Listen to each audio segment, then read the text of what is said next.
Guys, അപ്പോൾ നമ്മുടെ പുതിയ വീഡിയോയിലേക്ക് എല്ലാവർക്കും സ്വാഗതം. അപ്പം നമ്മൾ ഇന്നൊരു നിഞ്ച ബ്ലേഡ് ഉണ്ടാക്കാൻ പോവാണ്. ഇതാണ് ഞാൻ ഉണ്ടാക്കിയതാണ്. ഞാൻ യൂട്യൂബിൽ നോക്കി ആദ്യം കുറേ പഠിച്ചു. ഞാൻ 2-3 ഉണ്ടാക്കിയിരുന്നു. ഇപ്പം ഞാൻ ഇതിൻ്റെ അകത്ത് കാണിക്കുന്നില്ല. ഇതിൻ്റെ അകത്ത് എല്ലാം എൻ്റെ പേര് എഴുതി. ഞാനിപ്പോൾ ഓക്കെ, അപ്പോൾ നമുക്ക് ഇപ്പോൾ വേണ്ട. അപ്പോൾ എൻ്റെ വീഡിയോ ഇഷ്ടപ്പെടുവാണെങ്കിൽ ലൈക്ക് ചെയ്യുക, ഷെയർ ചെയ്യുക, സബ്സ്ക്രൈബ് ചെയ്യുക. തൊട്ടടുത്തുള്ള ബെൽ ബട്ടണും കൂടി പ്രസ് ചെയ്യുക. അപ്പോൾ നമുക്ക് നേരെ വീഡിയോ. അപ്പോൾ ഗൈസ്, നമ്മളൊരു 2 കളർ പേപ്പേഴ്സിനെ എടുത്തിട്ടുണ്ട്. ഇവിടെ ഈ 2 കളർ പേപ്പേഴ്സ് വെച്ചിട്ടാണ് ഞാൻ ചെയ്യാൻ പോകുന്നത്. ഓക്കെ, അപ്പോൾ നമുക്ക് ഇതുപോലെ ആദ്യം വെക്കണം. ഇതുപോലെ. അപ്പോൾ അത് കഴിഞ്ഞിട്ട് നമുക്കിപ്പോൾ ഞാൻ ഈ കളർ എടുത്തു. നമുക്ക് ഇനിയിപ്പോൾ ഇത് നമുക്കൊന്ന് സൈഡിലേക്ക് മാറ്റിയേക്കാതെ. അതായത് നമുക്ക് ഇതൊന്ന് ഫോൾഡ് ചെയ്യാം.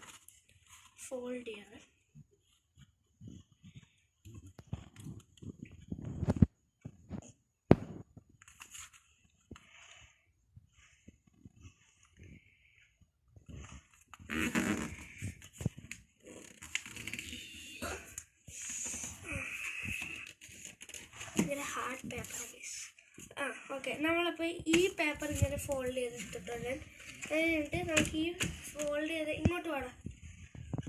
ഈ ഫോൾഡ് ചെയ്ത പേപ്പർ നമുക്കത് സൈഡിലേക്ക് മാറ്റിയിട്ട് ഞാൻ ആദ്യം എടുത്ത ഇനിയിപ്പോൾ നമുക്ക് റെഡ് കളറ്, നിങ്ങൾക്ക് ഇഷ്ടമുള്ള കളറ് ഉണ്ടെങ്കിൽ, അല്ലെങ്കിൽ A4 ആയാലും കുഴപ്പമില്ല.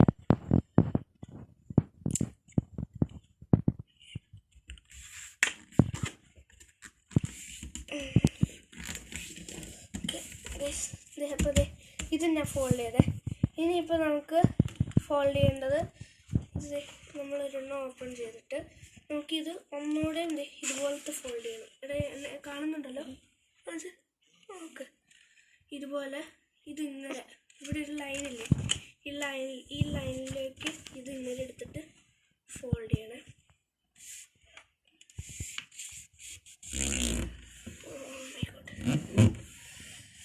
അപ്പോൾ ഇതും നമ്മൾ അതുപോലെ തന്നെ ഫോൾഡ് ചെയ്യണം.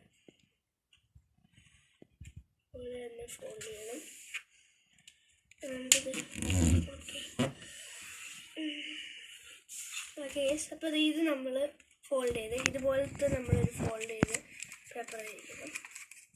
അപ്പോൾ നമുക്ക് ഇതങ്ങ് സൈഡിലേക്ക് മാറ്റാവേ.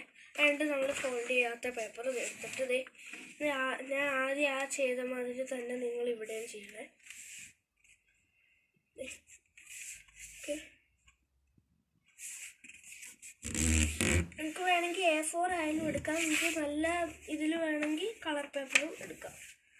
ഇപ്പം നമ്മൾ സ്ക്വയർ ഷേപ്പിലായിരിക്കണം കേട്ടോ. A4 ആയിട്ട് എടുക്കരുത്. A4 ആക്കിയിട്ട് തന്നെ ഇങ്ങനെ ചെയ്താൽ തെറ്റിപ്പോവും. നമ്മൾ ഇതുപോലത്തെ സ്ക്വയർ പേപ്പർ ആയിരിക്കണേ. സ്ക്വയർ പേപ്പർ അത് വേണ്ടത്. അപ്പോൾ ഗൈസ്, ഇത് ഇനിയിപ്പോൾ നമ്മൾ ഇതുപോലെ ആക്കിയിട്ട് നമ്മൾ ഇതുപോലത്തെ ഫോൾഡ് ചെയ്യണം. ഇതുപോലെ നമ്മൾ 2 കളർ പേപ്പറും നമ്മൾ അതുപോലത്തെ തന്നെ 2 ചെയ്യുന്നുണ്ട്. ഓക്കെ, ഇവിടെ നമ്മൾ ഇതുപോലെ ഫോൾഡ് ചെയ്തിട്ട് ഇപ്പോൾ ഞാൻ ഈ ഗ്രീൻ കളർ പേപ്പർ എടുത്തു. എന്നിട്ട് നമ്മളത് ഇതുപോലെ ഫോൾഡ് ചെയ്യണേ. ഇതുപോലത്തെ ഫോൾഡിങ് ചെയ്യണേ.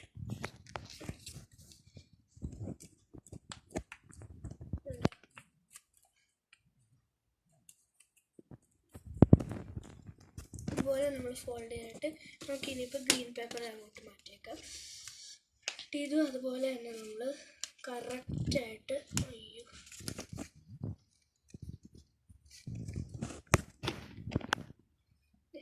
നോക്കിക്കോ. കാണുന്നില്ലേടാ? ക്ലിയറല്ലേ? ബ്ലറൊന്നും ആയില്ലല്ലോ. അപ്പോൾ ഇത്രയും ചെയ്തേ. ഇനിയിപ്പോൾ നമുക്ക് ചെയ്യാനുള്ള ഇവിടെ നിങ്ങളൊരു ലൈൻ കണ്ടില്ലേ, ഈ ലൈൻ. അപ്പോൾ നമ്മൾ ഇനിയിപ്പോൾ ഈ കളർ പേപ്പർ നമ്മളിത് ഇങ്ങനെ മടക്കണം. ഈ കളർ പേപ്പർ ഇപ്പോൾ ഇങ്ങനെ ഇരിക്കുമെന്ന് വിചാരിച്ചാൽ ഈ ലൈനിലേക്ക് ഇങ്ങനെ ചെയ്യണം.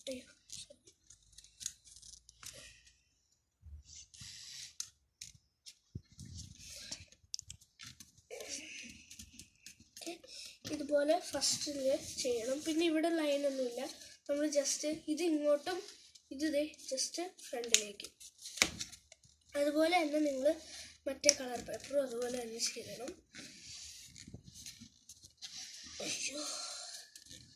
അപ്പോൾ നമ്മൾ ഫസ്റ്റിലത്തെ ഇതുപോലെ ആക്കി. അപ്പോൾ നമുക്ക് ഇതിങ്ങനെ വെച്ചിട്ട് നമുക്ക് സൈഡിലേക്കൊന്ന് മാറ്റിയേക്കാവേ.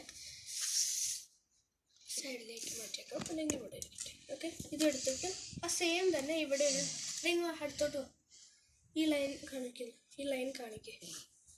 ഈ ലൈൻ കണ്ടോ ഗൈസ്? ഈ ലൈനിൽ നമ്മൾ ആദ്യം ചെയ്ത മാതിരി തന്നെ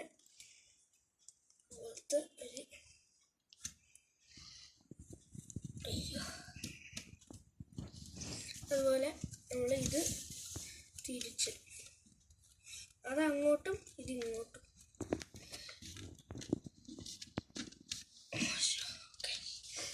അപ്പോൾ രണ്ടെണ്ണം 2 കളർ പേപ്പറും നമ്മൾ സെറ്റാക്കി എടുത്തിട്ടുണ്ട്. ഇനിയിപ്പോൾ ഇതുപോലെയായി.